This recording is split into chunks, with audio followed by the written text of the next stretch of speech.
High in the Swiss Alps, nestled among towering peaks and verdant valleys, lay the tranquil village of Ingolstadt.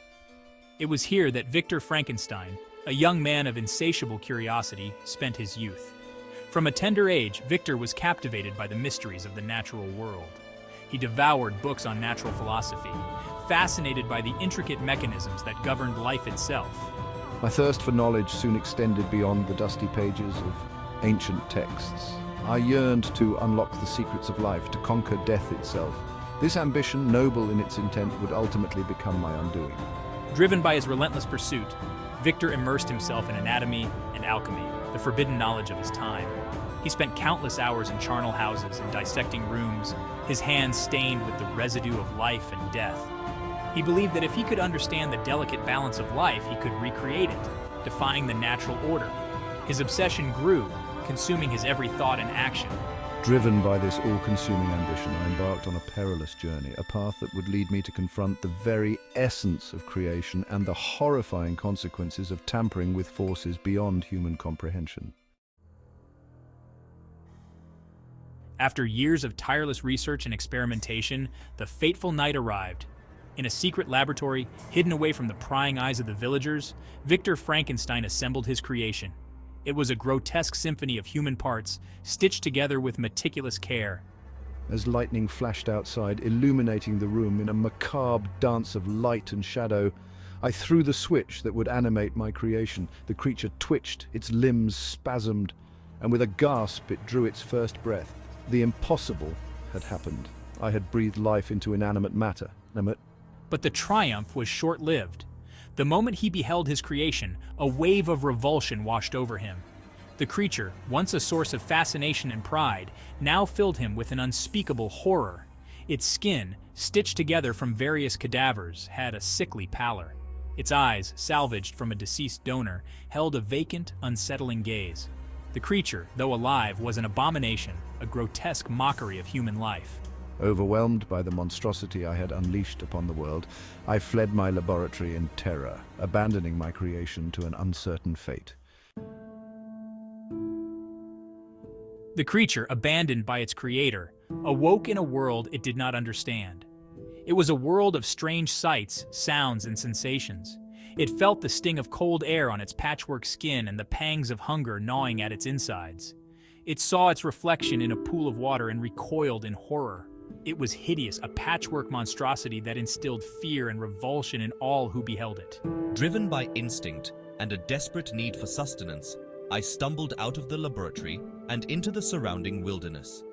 It was a harsh and unforgiving environment, but for me, it offered sanctuary from the judging eyes of humanity.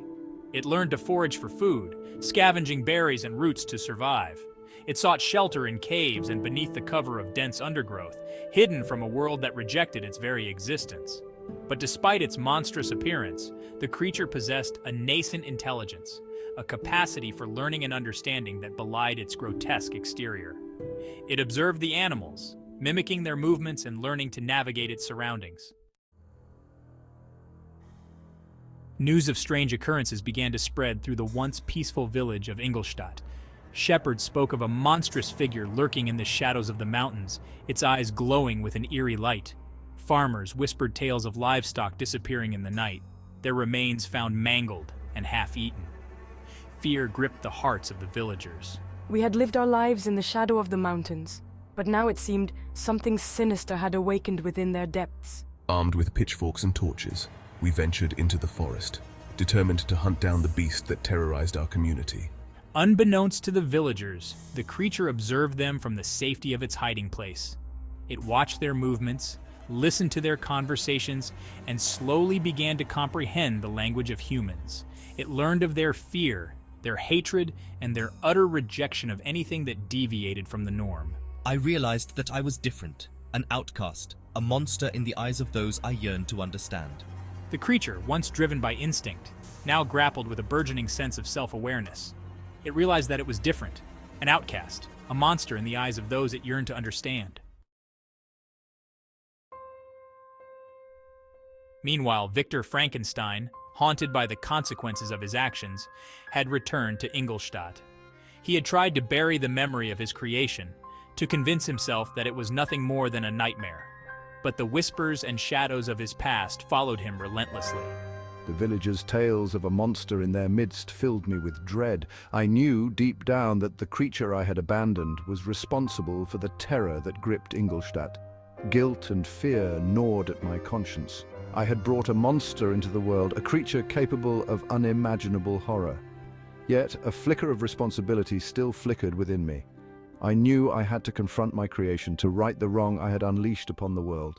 Torn between his fear and his obligation, Victor withdrew into himself, shunning the company of his family and friends. He became a recluse, his once bright eyes clouded with guilt and despair. The weight of his secret threatened to crush him, but he knew he could not outrun his past forever. The creature he had created was out there, and it would not remain hidden forever.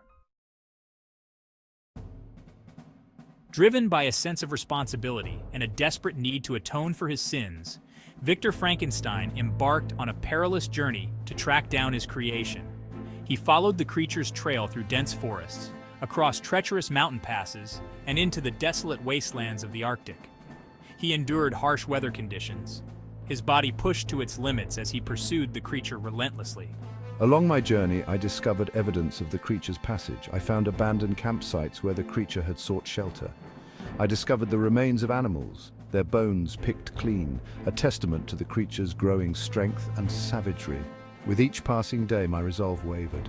I was plagued by nightmares, haunted by visions of the creature's grotesque visage. I questioned my sanity, wondering if I was chasing a phantom of my own guilt-ridden imagination.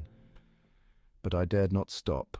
Not until I had confronted my creation and brought an end to its reign of terror. Victor's pursuit led him to the desolate wastelands of the Arctic, a place of unforgiving beauty and chilling isolation. It was here, amidst towering icebergs and swirling snowdrifts, that he finally caught up with his creation. The creature, sensing Victor's presence, emerged from the shadows. It had grown larger, more formidable, its body hardened by its harsh existence. You will answer for what you have done. You, my creator, have you come to take my life? To finally rid yourself of the burden of your creation? I created you, and you repaid me by unleashing terror upon the world. Terror? Is that all you see? I am not a monster by choice. I was born into this world alone, abandoned by the one who gave me life. I craved companionship, understanding, but all I found was fear and rejection. The creature stepped closer, its massive frame towering over Victor. But there was no menace in its demeanor, only a profound sadness. I am not the monster you believe me to be. I am capable of love, of compassion. But you, my creator, have denied me even the simplest of comforts, acceptance. Victor, weakened by his arduous journey and the emotional turmoil of confronting his creation, collapsed onto the icy ground. His life force, once fueled by ambition, was now ebbing away, leaving him a shell of his former self. He looked up at the creature, its monstrous form silhouetted against the unforgiving Arctic landscape. What have I done? I dared to play God, and this is the bitter fruit of my obsession. The creature reached down, its touch surprisingly gentle, and lifted Victor's frail body. It carried him to a nearby ice floe and laid him down gently. Your pursuit ends here, creator. The icy embrace of the Arctic will claim you, just as it has claimed countless others before you. And so, Victor Frankenstein, the brilliant but misguided scientist who had dared to tamper with the very essence of life, breathed his last breath in the desolate wastelands of the Arctic. His creation, the monstrous embodiment of his ambition and his folly, watched over him until the end. With Victor's passing, the creature felt a profound sense of loss, a strange emptiness in its already desolate existence. It had sought revenge, understanding, but now it was left with nothing but the echo of its creator's dying words. Remember that knowledge without compassion is a dangerous thing. My fate is a testament to the consequences of unchecked ambition. The creature, its face a mask of sorrow and regret, stood over Victor's lifeless body for a long moment. Then, with a heavy heart, it turned and disappeared into the swirling snow, its silhouette a haunting reminder of the tragedy that had unfolded amidst the icy desolation of the Arctic. The tale of Victor Frankenstein and his creation has echoed through the ages, a cautionary reminder of the dangers of unchecked ambition and the unintended consequences of scientific progress. It is a story of creation and abandonment, of fear and misunderstanding, and ultimately, of the tragic consequences of our own actions.